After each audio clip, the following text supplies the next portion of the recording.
जो आपको चीज़ें दिखाई जा रही हैं उनको क्लोज करके देखेंगे तो आपको मालूम होगा कि कुछ अल्फाज उल्टे दिखाए गए हैं और फिर इस तरह कुछ शैतानी किस्म की अलामात हैं और फिर इसी तरह तीसरी आंख जिसे दज्जाल की अलामत समझा गया है वो इस फंक्शन में खास तौर पर नुमाया की गई हैं और इसी तरह जो कॉस्ट्यूम ज़ेब तन किए गए हैं वो भी इसी की अक्कासी करते हैं। अस्सलाम वालेकुम नाज़रीन, मैं काफ़ी अरसे बाद आपके सामने हाज़िर हुआ हूँ और एक ऐसी वीडियो के हवाले से आपको आगाह करना चाहता हूँ जो मेरे कुछ दोस्तों ने मुझे भेजी और वो एक लाहौर में मुनाकिद ऐसे फंक्शन के बारे में थी जो इसी महीने यानी अगस्त के महीने में ही लाहौर के किसी कोने में मुनाकिद हुआ है और उसमें ट्रांसजेंडर एक्टिविस्ट ने परफॉर्मेंस आर्ट के नाम पर ऐसी बेहुदा परफॉर्मेंस दी है और वहाँ पर ऐसे कपड़े ज़ेब-ए-तन किए हैं कि जो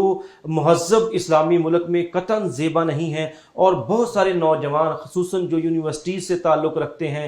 एजुकेशन से ताल्लुक़ रखते हैं, जब उनको वहाँ मदऊ किया गया तो उन्होंने वो सारा मंजर देखकर वो शौक में चले गए और उन्होंने बहुत अफसोस का इजहार किया कि ये क्या सूरत हाल है जो पाकिस्तान में हो रही है। इससे भी ज़्यादा अफसोसनाक सूरत हाल ये रही कि अथॉरिटीज़ के ये सब कुछ इल्म में था लेकिन इसके बावजूद कोई वहाँ रोकने वाला नहीं था। और फिर इसी तरह आप वीडियो में जो आपको चीज़ें दिखाई जा रही हैं उनको क्लोज करके देखेंगे तो आपको मालूम होगा कि कुछ अल्फाज उल्टे दिखाए गए हैं और फिर इस तरह कुछ शैतानी किस्म की अलामात हैं और फिर इसी तरह तीसरी आंख जिसे दज्जाल की अलामत समझा गया है वो इस फंक्शन में ख़ास तौर पर नुमाया की गई हैं और इसी तरह जो कॉस्ट्यूम ज़ेब तन किए गए हैं वो भी इसी की अक्कासी करते हैं। और यहाँ ये पहलू भी मद्देनज़र रखना चाहिए कि कुछ अरसा पहले पाकिस्तान में एक फ़िल्म बनी थी जॉयलैंड जिसमें जिनसियत और ख्वाजा सरा कम्युनिटी के हवाले से बात की गई थी, सारी कहानी को ट्रांसजेंडर के इर्द गिर्द घुमाया गया था, तो वो भी पाकिस्तान में दोबारा से रिलीज करने की कोशिश हो रही है क्योंकि उस वक्त तो वो पाकिस्तान में रिलीज नहीं हुई थी,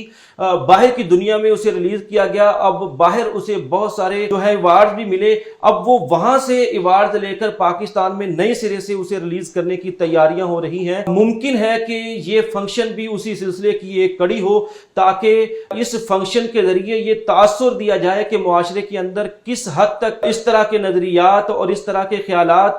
को हजम करने की गुंजाइश और कैपेसिटी मौजूद है। और बहुत सारे लोग के जो जब इस वीडियो को देखेंगे ये सॉफ्टनेस पैदा होगी कि जिसके जरिए वो इस बात का इजहार कर सकेंगे कि कहां एक तरफ इतनी बेहुदा वीडियोस रिलीज हो रही हैं, उनको हुकूमत को रोकना चाहिए। चलें, ये तो फिर एक मूवी है जिसे एक सेंसर बोर्ड के जरिए और जिसे एक इदारा जो है वो पास कर रहा है, जाहिर है कि उसमें इतनी बेहूदगी नहीं होगी। बहरहाल मुबैना तौर पर ये जो फंक्शन हुआ है जो मुझ तक पहुंचा है इसमें कितनी हकीकत है आप भी इस हवाले से हमें खबरदार कर सकते हैं और अब इस हवाले से कोई अपडेट आपके पास हो, हकीकत आपके पास हो, वो हम तक पहुंचा सकते हैं कि इसमें किस हद तक सदाकत है, ताकि अगर ये ऐसे ही है कि जैसे वीडियो में बताया गया या जिस तरह मुझे वीडियो भेजी गई जैसा उसमें कहा गया वैसा ये, तो फिर हम मजीद इस पर खुलकर बात करें। बात सिर्फ इतनी है कि ये मामला पाकिस्तानी के बच्चों के लिए, नौजवान नस्ल के लिए अब पाकिस्तान में किस तरह के चैलेंजेस दरपेश हैं और फिर इसी तरह हुकूमत पाकिस्तान के लिए भी कड़ा सवाल है